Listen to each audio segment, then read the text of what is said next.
Welcome back to our viewers and our listeners this week. You're back with Light Conversations with me, Philip Constantine, and of course, the inimitable James Portman. Hi, Phil. Hi, everybody.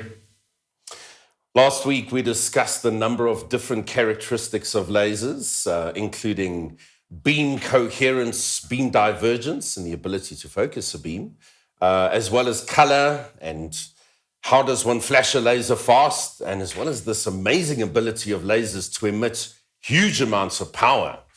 James, any opening thoughts on these characteristics on lasers before we head into this week's topic?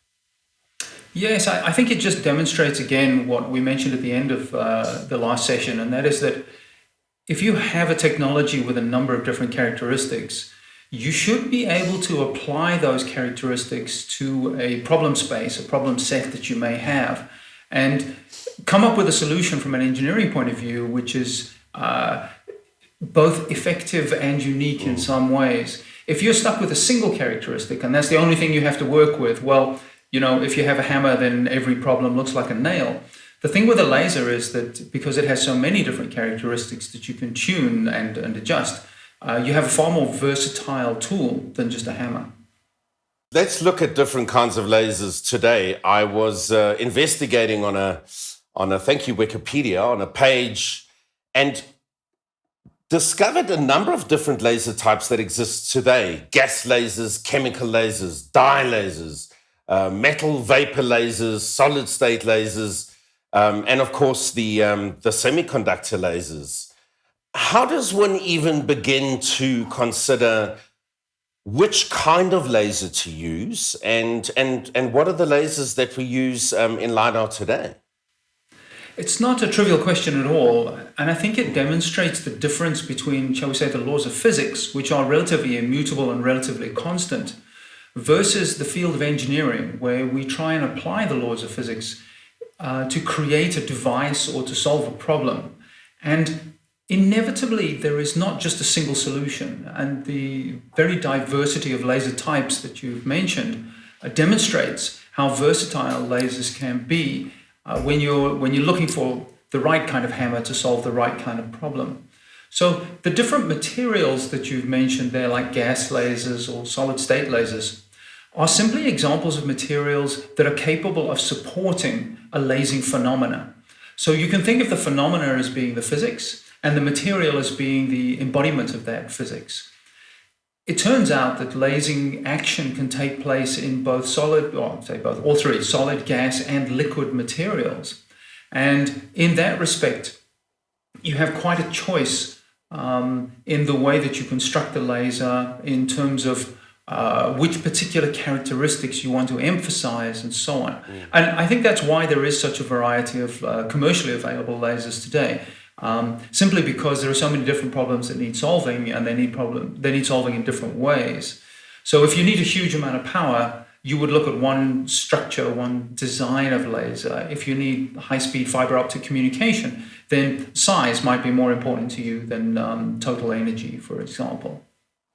So let's maybe, thank you for that, James. Let's maybe just backtrack for a second and just consider the an entire spectrum of wavelengths, starting with X-rays in the very bottom and through to kind of IR infrared wavelengths. Maybe just talk us through the spectrum of wavelengths, and what I'd like to get to understand as well is something you spoke about last week, is as we look at different kinds of lasers, there are different power capabilities and emission as we look at different parts of the spectrum.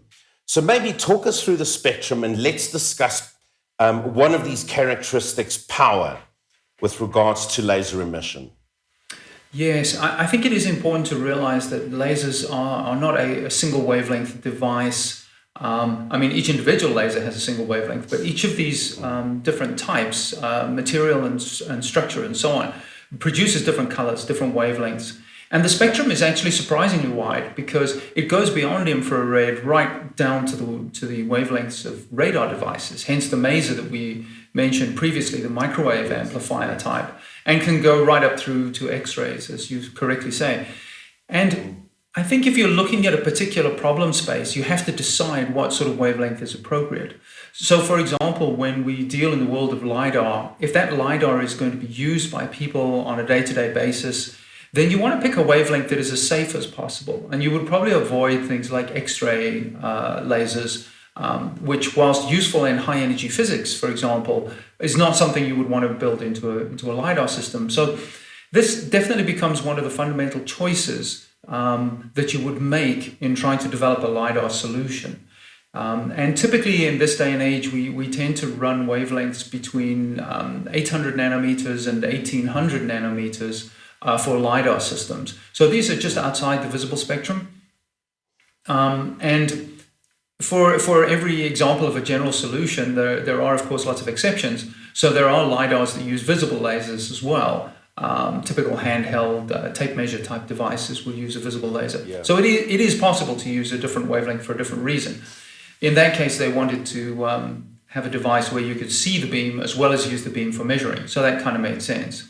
In most LiDAR applications, the device operates autonomously.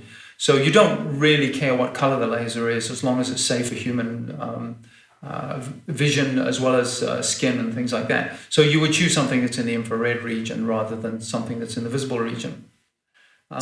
So why are shorter wavelengths safer than the longer wavelengths? It's the other way around. The longer wavelengths are the safer ones. The shorter ones are more dangerous. So if you think of X-rays are high frequency but short wavelength. So they're reciprocal phenomena. So infrared tends to be a lower frequency and a longer wavelength. And it's simply a function of the energy that can be carried by a typical photon. And that is that the higher the frequency of the photon, the higher the energy that it can carry. And therefore it makes it more dangerous. So generally longer wavelength is safer. Is there a trade-off if we're talking about longer wavelengths in the resolution of measurement in the laser? Interestingly enough, there are certain types of distance measuring devices where you use the wavelength itself. You can almost think of the wavelength more as a carrier. In other words, it's not actually the phenomena that you're using to do the measurement. What you tend to do is you tend to use the envelope of the light pulse that you're generating or modulated light beam that you're generating in order to do the distance measurement. In which case the carrier frequency, in other words, the wavelength or the color of the laser, is less critical. So it turns out that for practical purposes, if you make a LiDAR using a blue laser or you make a LiDAR using a red laser, you'll get similar performance in terms of accuracy. So that is not a defining characteristic. Though that having been said, you still have to select your wavelength very carefully for other reasons. For example, you may find that you decide you're going to use a blue color laser. Firstly, you find that it's dangerous because at high energies, blue is a short wavelength, so therefore it's a problem. Not only that, but you might not be able to get enough power out of the device to measure the distance that you want. So you have this strange dichotomy that it's dangerous, but it has low power. And so from an engineering point of view, it's not necessarily a good solution. What we find with the longer wavelength infrared devices is that you have the nice combination of eye safety and human safety combined with the ability to have lasers that produce a lot of power. And this is where you begin to delve into the world of how do you select a laser for a particular application. And there are so many applications that I wouldn't really like to try and cover all of them because there are millions. But in the LiDAR world, I think that this is one of the problems that has been nicely solved. And that is that somewhere between typically 800 nanometers to 850 nanometers is where you start to get your first semiconductor devices. So if you wanted to make a small laser rangefinder or a small LiDAR, that's where you would start looking around those wavelengths. If you were looking for something to measure to the moon, surprisingly, you would look at a longer wavelength device and frequency double it down to green. And that has to do with different laws of physics altogether. So I think for terrestrial and the conventional types of LiDARs we're talking, semiconductor lasers seem to have become the most popular type for that. Right, that's interesting that we've moved in that direction.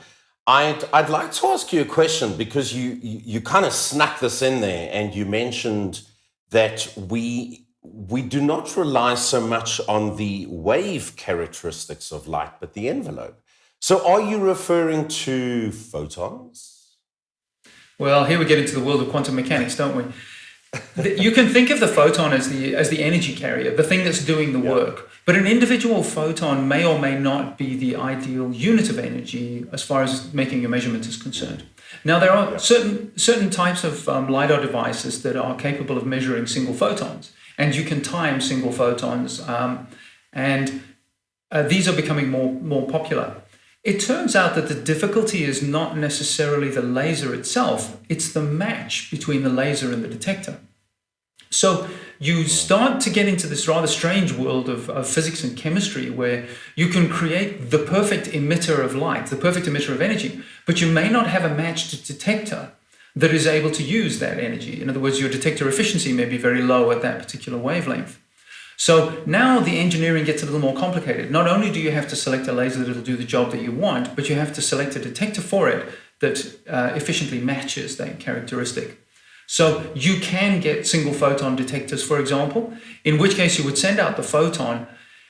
You are more interested in where it is in time and space than you are interested in the wave characteristics of the photon. In other words, you're treating it more as a macro device, almost like a particle rather than a photon. And when you do a time of flight LiDAR device, you're literally timing how long it takes that particle to travel to a surface and back again. There are other ways of creating an envelope around a laser, of course, and that is you could use amplitude modulation like you do in a radio, AM modulation type. In that particular case, what happens is that you look at the phase shift of the returned packets of photons, and in looking at phase position, it's not quite the same as time of flight, though you often find that manufacturers of LiDAR systems, because they love the term time of flight, they call all LiDAR systems time of flight LiDAR systems, but they're not. A lot of them are just simply modulated continuous wave devices. So when we start now looking at characteristics of lasers that are suitable for the LiDAR, you choose a color that's safe, you match it with a detector that has the sensitivity, and then you make a decision as to whether you're going to do an amplitude modulated or you're going to do a pulsed device. Mm-hmm. And inevitably, the first thing that comes back is to say, I've selected this laser and I've decided on a helium neon laser for some reason, now I want to pulse it. And you discover that the chemistry of the helium neon laser doesn't lend itself very well to producing short pulses, which you would need for a LiDAR device. So you then tear that up again and start from the beginning and say, no, hold on a minute. A more important characteristic is the ability to generate a short, fast pulse, because having a short, fast pulse allows you to have better timing accuracy. So you find a laser device, which is a semiconductor device, say, used in fiber optic communications, and you discover, perfect, it's got a short, fast pulse, but unfortunately it only produces a few milliwatts of energy, which is not enough to do what you want to do with your LiDAR. So you tear that one up and you start again. And you go round and round looking at each of the characteristics of these different types of lasers, these hundreds of different configurations of lasers, until you find one that is what we call a sweet spot, that has a nice combination of good power, eye safety, fast pulse response, and it has a matching detector that will allow you to build a full system. Wow, that's a lot to take into account.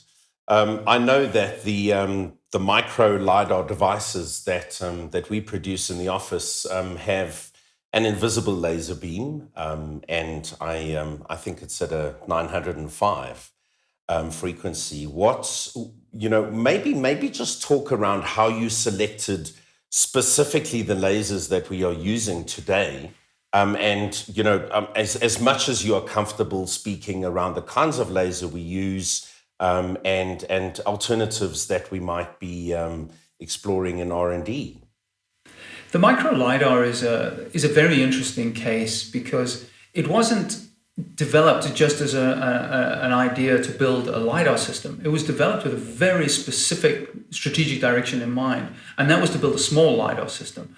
And build a small LiDAR system that could be manufactured in high volume and at reasonable cost. So what it meant was that physical size was one of the determining factors. in selecting the laser components and the detector components and so on. That being the case, it became pretty obvious early on that a semiconductor type laser was the right way to go. But a semiconductor type laser with high enough energy, with eye-safe capabilities and so on. When we first started developing the microLiDAR concept, which was more than 30 years ago now, the only devices that were available were manufactured specifically for the military. They weren't actually commercially available off the shelf. And it's taken a very long time before these devices have become easily available. When I say easily available, it's pretty difficult for the general public to buy them, but if you speak to the manufacturers, you can get your hands on these devices in reasonable quantities. And I think the reason why these laser devices have been so hard to get is because they don't match the requirements of fiber optic communication. And it turns out that the laser world was driven by fiber optic communication. And of course, CD players as well played a part in that. And it's a similar kind of laser in a CD player or a DVD player. Those have kind of fallen out of fashion now. So that market for lasers has diminished. Fiber optics is still an enormous part of it. But having a semiconductor laser, which is not perfect for fiber optics, means that the high volume and low cost that you would hope to get by now from those devices hasn't yet come about. I think we're still a few years away from truly high volume manufacture of LiDAR components in general. So there are now a half a dozen manufacturers who do make these kind of pulsed laser devices. They're called PLDs. And they really do have the right combination of characteristics for a microLiDAR, meaning a small LiDAR device. So is it fair to say that these lasers are they're not manufactured as LiDAR components? It's a retrofit and taking advantage of some of these characteristics that enables us to manufacture these devices today. I always love the story about how the Lamborghini was developed because Lamborghini originally made tractors and he wanted a sports car, but Ferrari wasn't happy about having a tractor guy playing with his sports cars, so Lamborghini said, okay, I'll make my own. In a way, that's kind of what's happened with these pulsed laser devices for LiDARs, where the truth of the matter is that the manufacturer will say that this is designed for a LiDAR system. However, what it really is a solution looking for a problem, in the sense that they've created the best they can with the materials they've got, with the fabrication technology and so on. But it turns out that they are far from perfect. Yes, they have some of the characteristics that help. So for example, a pulse laser diode has a very fast rise time in the order of a few nanoseconds or even less. It has nice high energies in the order of watts, which is just terrific for range finding.